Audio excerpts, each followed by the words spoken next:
मेरा कहना मानो तो कहो नीक मोरे मन भावा, यह अनुचित नहीं निवत पठावा। तुमने कहा ठीक है, जाना चाहती हो जाओ, मैं मना नहीं करूंगा, पर उचित नहीं है। क्यों? निमंत्रण पत्र नहीं आया। सती ने कहा क्या पिता के घर भी निमंत्रण पत्र की प्रतीक्षा करनी चाहिए? भगवान महादेव ने कहा प्रतीक्षा तो नहीं करनी चाहिए, पर कुछ परिस्थितियां ऐसी होती हैं जिन परिस्थितियों में प्रतीक्षा करनी चाहिए, विचार करना चाहिए, ठहरना चाहिए।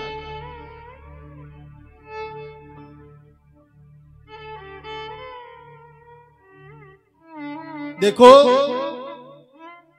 कुछ जगह निमंत्रण की प्रतीक्षा नहीं करनी चाहिए, बिना बुलाए जाना चाहिए।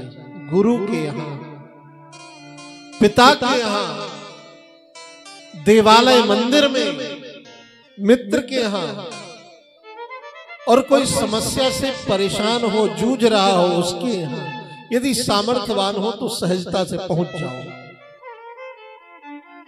यहाँ प्रतीक्षा नहीं करनी चाहिए, और कथा में तो विशेष रूप से आमंत्रण पत्र की प्रतीक्षा नहीं करनी चाहिए।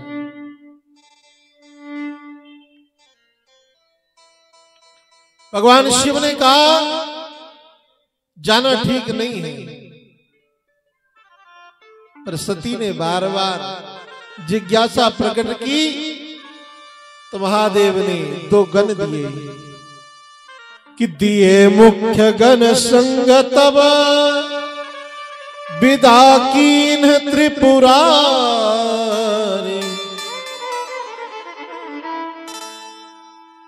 सती के संग गण दिए भगवान शिव ने और विदा किया। सती पहुंची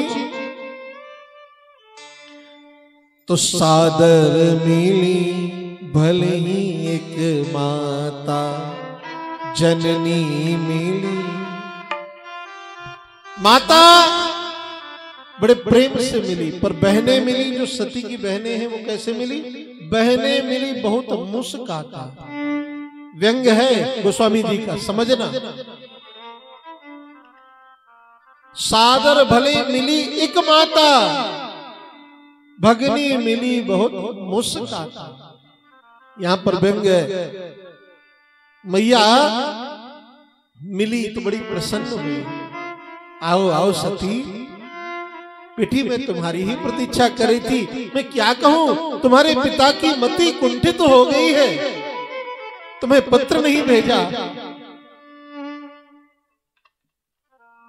तब तक बहनें आ गई, मैया आगे चली गई। आओ बेटा देखना, रुकना, ठहरना। मैया आगे बढ़ी, बहनें आई। अच्छा, निमंत्रण नहीं भेजा? हमारे साथ ऐसा किया होता हम तो कभी नहीं आते। यदि हमें पिताजी ने पत्र ना दिया होता तो हम निमंत्रण में कदाचित नहीं आते। भगनी मिली बहुत मुस्काता। सती ने मन में लिया नहीं, पीड़ा तो हुई पर उस पीड़ा को छुपा लिया। ठीक है, कोई बात नहीं, पिता का घर है, दो चार बातें होती रहती। देखिए, महादेव तो महादेव है। सती ने पूछा भी था कि किस कारण से पिता ने आपसे विरोध मान लिया है,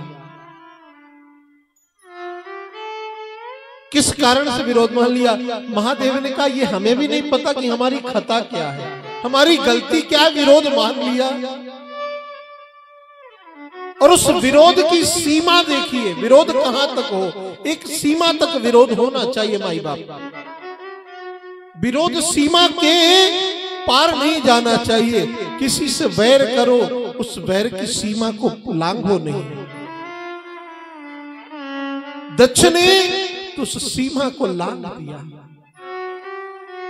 क्या परिणाम दिया? दक्ष ने अपने यज्ञ में शिव को भाग ही नहीं दिया। ब्रह्मा विष्णु महेश का अंश ही नहीं। सती ने यज्ञ परिक्रमा करी और जब यज्ञ परिक्रमा करके देखा कि इस यज्ञ में तो रुद्र भाग ही नहीं, मारे क्रोध के मां भगवती सती की आंखें लाल हो गईं और जोर जोर से श्वास ले रही हैं, मानो कोई विषैला सर्प को किसी ने छेड़ दिया हो, ऐसे कुंपित होकर के श्वासें बाहर फेंक रही हैं, ले रही हैं और कह रही हैं सावधान। इस सभा में बैठे हुए सभी लोग सावधान। बाबा कहते हैं कि सुनहु सभासद सकल मुनिंदा, सुनहु सभासद सकल मुनिंदा, कहीं सुनी जिन शंकर निंदा, शंकर निंदा। सो फल तुरत लहब सब काहू, सो फल भली भांति पछताब पिता हो, भली भांति पछताब। संग शंभु श्रीपति अपवादा, सुनिए जहां तहां असमर जादा, सुनिए जहां तहां असमर जादा। काटियता सुजीव जो बसाई, काटियता सुजीव जो बसाई। श्रवण मोदिनत चलिए पराई, पिता मंदमति निंदत देही, पिता मंदमति निंदत देही। दक्ष सुख संभव यह देही, तज्यों तुरत देहि रही है तो, तज्यों तुरत देहि। और धरि चंद्र मौलि वृष के तो, और धरि चंद्र मौलि अस कही योग अगणित अनुजारा, अस कही योगी अगणित अनुजारा। भयउ सकल मख हाहाकारा, भयउ सकल मख हाहाकारा।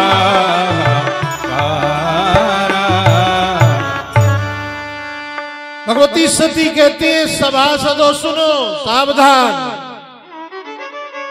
कही सुनी जिन शंकर निंदा, जिसने भगवान शिव की निंदा कही है और अपने कानों से सुनी है, सो फल तुरंत लहब सब काहू। जैसे भगवान शिव अपनी उपासना का फल तुरंत देते हैं, वैसे ही निंदा सुनने वाले और करने वाले को भी फल तुरंत मिलेगा। बाद में भली बात पछताव, ये पिता भी पछताएगा बाद में। सती जी ने कहा ऐसे पिता की दी हुई देह में धारण करके जीवित हूं अब तक। पिता मंदमति निंदत देहि, ये इस दक्ष के शुक्र से जन्म लिया शरीर है, इस शरीर को अब मैं रखूंगी नहीं। अपने दाहिने अंगूठे के नख से सती ने भूमि का मर्दन किया, उस भूमि से अग्नि प्रकट हुई। अस कही योग अग्नि तनु जा रहा, संपूर्ण विग्रह को अग्नि में जला दिया।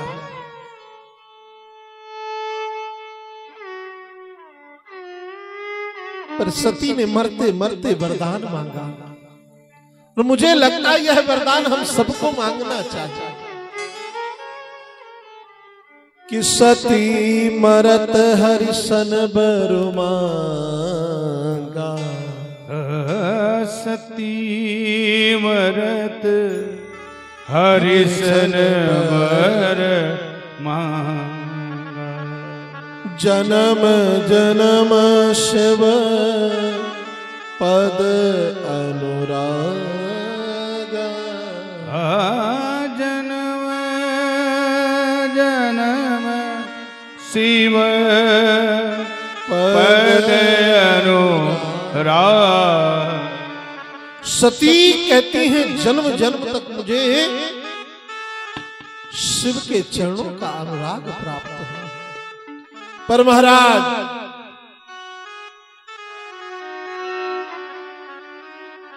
जन्म जन्म शिव पद अनुरागा। यह वरदान मांगकर शरीर छोड़ा।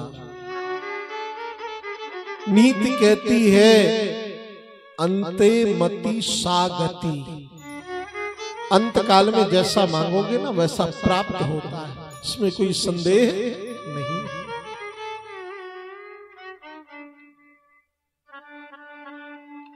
यह समाचार भगवान शिव को मिला। रुद्रगण थे, उन गणों ने जाकर भगवान शिव को सूचना दी। भगवान शिव ने अपनी जटा को उखाड़ करके जमीन पर पटका। जटा का एक जटा पटकी तो वीरभद्र प्रकट हुए। वीरभद्र आए और यज्ञ विध्वंस कर दिया दक्ष का। पूषा की दाढ़ी नोच ली, दक्ष का सिर धड़ से अलग कर दिया और बलि दे दी। यज्ञ में हाहाकार मच गया चारों तरफ।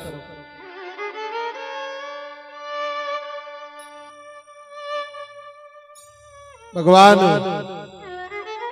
विष्णु ब्रह्मा आए, शिव भगवान की उपासना की, बार बार प्रार्थना करी, तब जाकर कहीं यज्ञ परिपूर्ण हुआ। बकले का सर लगाया गया। ससुर जी को, दक्ष को बकरे का सर लगा। अब बकरा क्या कहता है महाराज? क्या कहता है? बकरा कहता है मैं। क्या कहता है? मैं। और मुझे ऐसा प्रतीत होता है कि दक्ष अभिमान का प्रतीक है। जहां मैं है वहीं तो अभिमान है। प्रेम से बोलो जय श्री राम। जहां मैं है वहीं अभिमान है। दक्ष अभिमान का द्योतक है, अभिमान का प्रतीक है। हम विचार करें, सती है क्या?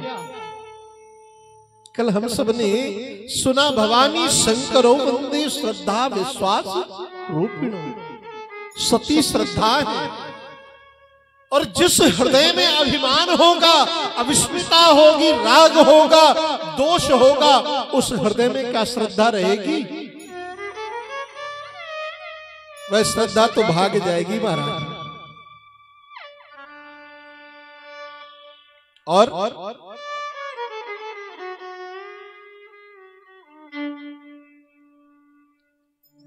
फिर जन्म कहां होगा श्रद्धा का? जब अभिमान आएगा जीवन में तो फिर श्रद्धा उस हृदय में नहीं रहेगी। फिर श्रद्धा कहां जाएगी? किस हृदय में? गोस्वामी जी कहते हैं कि तेहि कारण हिमगिरि ग्रह जाई। तेहि कारण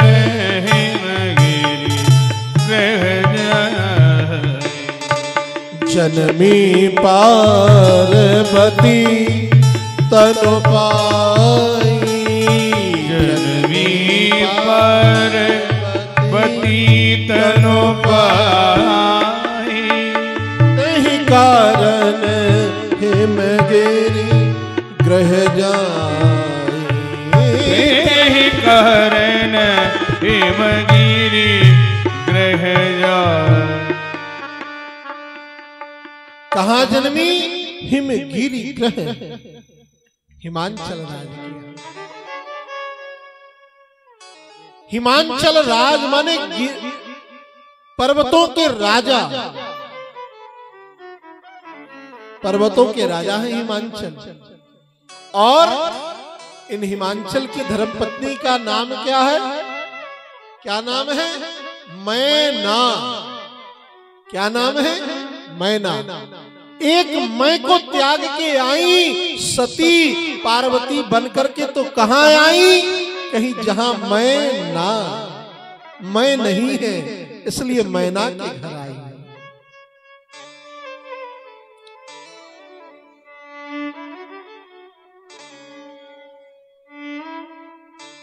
मैना के घर आई। और अंत काल में वरदान मांगा था कि जन्म जन्म शिव पद अनुराग। भगवान शिव के चरणों का अनुराग हो।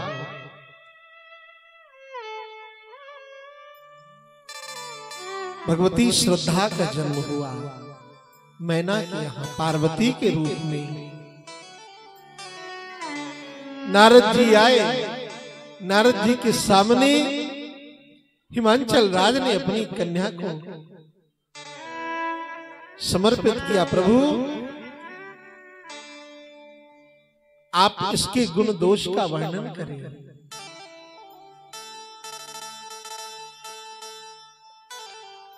नारद जी ने हस्तरेखा देखी, बोले महाराज सब मंगल ही मंगल है, शुभ ही शुभ है। वाह प्रभु सब अच्छा ही अच्छा। बोले हाँ बस एक अवगुण है, इसमें नहीं, कन्या में अवगुण नहीं है। अवगुण किसमें? बोले कन्या के दुल्हा में।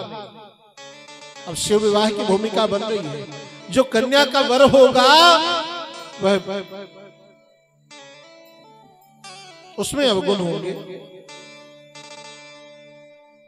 कौन कौन से अवगुण होंगे महाराज?